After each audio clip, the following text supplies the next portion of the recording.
Alright, today I'll be showing you how to install Photoshop in your laptop. I'm using Windows 10, so if you're using Windows 7 or Windows 8, it's the same step. Now you have this file here. This is the raw file. The link will be in the description. Then you download it. By click the extract file, you hit extract file. I already have a file, so I'm not going to do it again. The password is 123.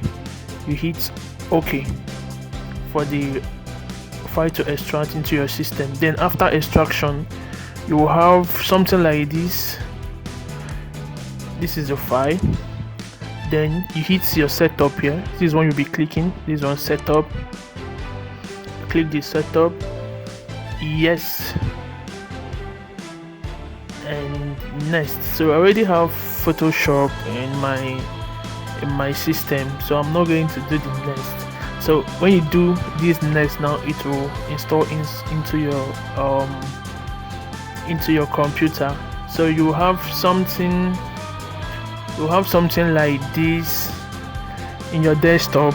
If you are not seeing it in your desktop, you come to your Windows, Photoshop, you press your you press your Windows key, you type Photoshop, you get it there.